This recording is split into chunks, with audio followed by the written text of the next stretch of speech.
There's an overwhelming amount of financial advice in the news and on social media. Who do you listen to? Are they looking out for what's best for you? How do you tune out the noise? In this podcast, trusted advisors Emily Agosto, CPA, and Amanda Vaught, JD, bring their extensive education and experience to delve into all aspects of personal finance. Emily and Amanda make topics like investing, taxes, and financial planning interesting and accessible. And they provide a framework to help you think through the plethora of financial advice and news out there. Are you ready to start making the best personal financial decisions for you? Welcome to Connecting the Dollars with Propel Financial Advisors. Okay, welcome everyone. We're going to continue with our series on Get to Know Your Advisor Better. And this week we are featuring Emily Agosto, our favorite CPA and fellow co-founder of Propel Financial Advisors. So get ready to talk about yourself, Emily. Getting there. I know. So can we just start with some background? Just share some your educational background, where you grew up, how you got started. Yeah, so I was the type of kid who did not know what I wanted to do when I grew up, except for like silly things like wanted to be a backup singer or like, I don't know, one of those. Definitely not a silly thing. Work at one of those diners where you can roller skate around. Those were probably my top choices. But I was always good at math and I like puzzles. I know in Danielle's episode, she was talking about how she was a weird kid, how she budgeted or like wrote down numbers all the time. But here's my nerdy child thing. I got a Fisher-Price safe when I was maybe like 6 or 7. That was my favorite Christmas present of my life. I would like collect coins and all my dad's loose change and like, you know how at a bank you get like a roll of quarters or something, and I would get those rolls and just like make rolls of change. Yeah, like real rolls or pretend? Yeah. Like real rolls. Yeah. Nice. So I was always, I don't know, into that kind of thing and like counting money. Strange. But yeah, so long story short, by the time I got to college, I still was not really sure what I wanted to do as a career. But throughout my life, things like that, you know, like the story about the safe, like just random things would come up like, oh yeah, I was good at this thing or this thing. And it always had to do with math and accounting type of things. So eventually, I think it was like my junior or senior year of college, I was studying psychology and I was taking more of the statistical side of classes of psychology. So like more of the science-based classes. And I also started taking some business and marketing classes to get a minor in something that was also somewhat interesting to me. And so kind of putting those together, I thought I would have a career in statistical analysis, maybe working for an advertising firm or someplace that does surveys. But then I realized that didn't sound that interesting to me. So after I graduated, I put out 1 million applications just to work anywhere. And I got a job at Northwestern University, so here in Evanston, and got placed in their financial systems department just randomly. And so I worked closely with a lot of accountants there, learned the whole purchase order process, their whole accounts payable, accounts receivable. And I already kind of had a little interest in accounting, so it was kind of cool to me. And so after a few years, I decided to go back to school, to go to grad school and get an MBA with a concentration in accounting and eventually sit for the CPA exam. So my long-term goal at this point was to do all that and then be able to start my own CPA practice or, work with other CPAs in a group, but more importantly, work for myself. That was the end goal. Yeah. But before you got to that goal, you took a little side path, right? And got into financial advising. Yes, before I reached that goal. After Northwestern, while I was getting my MBA, I switched jobs to work at an investment advisor firm here in Chicago. where I met Danielle and David and eventually Amanda. And I learned a lot about finance, which was also great because it was a good part of my MBA background and helped me be more of a well-rounded CPA, I guess. Mm-hmm. And I worked with a lot of, at that job, I worked with a lot of finance directors of different municipalities, and it's kind of like running a small business. You have to like have this overview of what's coming in, what's going out. You have to pay the pensioners, you have to do budgeting.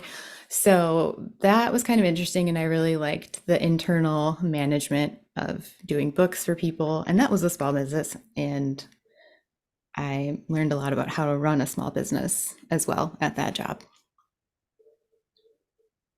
What else? Yeah, and that was a lot of working with clients that were, I know there were some individuals there, but it was a Mhm. lot of pension institutional clients, but maybe just a little bit of small businesses as clients, right? And so how did you make that transition into working with different types of clients? And how does your experience working with pension funds help inform your how you treat small businesses now and individuals, I guess too, but Yeah, so I guess it all just kind of came together again as being well-rounded. How working with the pensions helps me today is just I learned a lot about retirement accounts in general because a lot of the people that had pensions um, became individual clients at that firm I worked for as well. And so we'd have to account for their pension income as well as maybe they also had a 403b, I guess, or or a Roth IRA or some other type of retirement account. Um, because a lot of times they would ask us, some small tax planning questions. So I became really familiar with all of that. Um, yeah, I don't know what the second part of the question was. oh, just how that informed your work with small business clients. I Ah, mean, you yes. sort of touched on it a little bit, how it was Mhm. like sort of a little small business within the pension to work on cash flow and keep everything organized. Yeah, Um, I just really liked the idea of um, working for myself and having like being organized. I really like the idea of just like having this business organized from the top down and not a huge mess. And I worked for a few small businesses before even starting at the investment firm. And I also liked how the owners could kind of just come and go and do their thing as necessary, yeah. but still be organized, at the top and know what was going on and handle all that kind of admin stuff. So that's definitely what I was interested in. So I think that helps me work with my small business clients because I've done it, I've had the experience, I've seen it happen a lot of times. And, we're not all experts in everything. Like some of my clients are amazing doctors or realtors, and Yeah. they don't need to know, like, they don't need to be an expert in tax. So that's where I can come in and kind of help guide them in a way that's going to keep them organized and, keep their Mhm. business afloat. Yeah. And let them have that flexibility that can be Yes. like such a great part of being a business owner, Hmm. right? Set your own schedule, to set your own goals, and to work with the kind of people that you want to work with, right? Yeah. Hmm. Yeah. Absolutely. Yeah. And as far as I just enjoy helping people. I always knew I kind of wanted to be in a field that would benefit people who needed help. I didn't want to just sit at a desk and enter numbers all day. Yeah.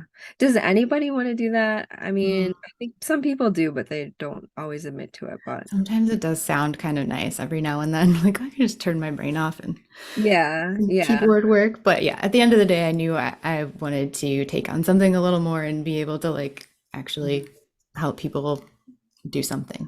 I don't know. I personally think that really comes across in your work, Emily, that you Oh, really thank you. you really care about your clients and you really want them to succeed, and you take it seriously trying to help them, So, Absolutely. I yeah. try. Um so how about outside of work? What are the kind of things you like to get into when you're not doing accounting or financial advising? Wow, I've got a whole list of things I wish I had more time for. But probably the thing that takes the most of my time and that I enjoy is I play in a rock band here in Chicago. I play drums, and so I really enjoy drumming. It's a nice stress relief, if I'm having a hard day too. I'm married. I live with my husband and our 2 cats that we are obsessed with. Yes, we're those people who treat them like our children.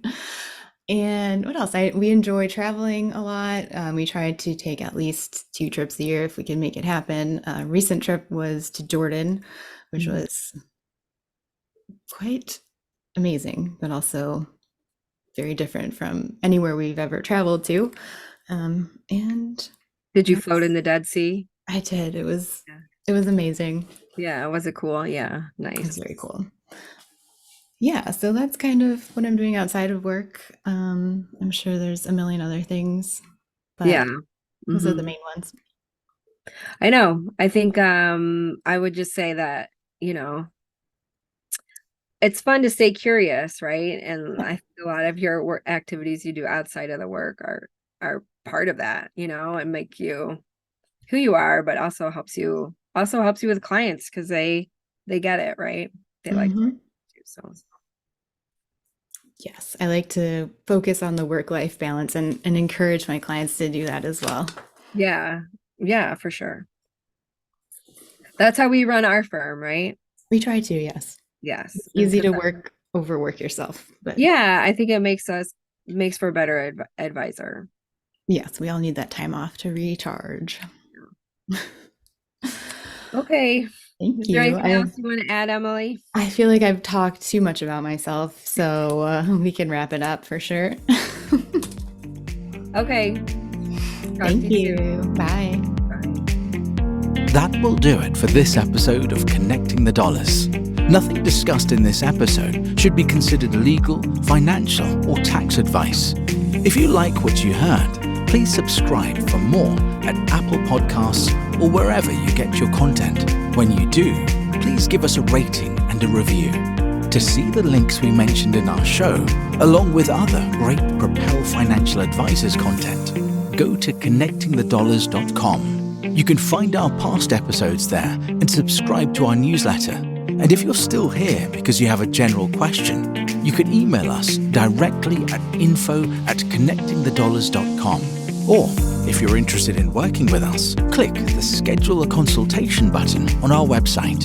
Thank you for listening.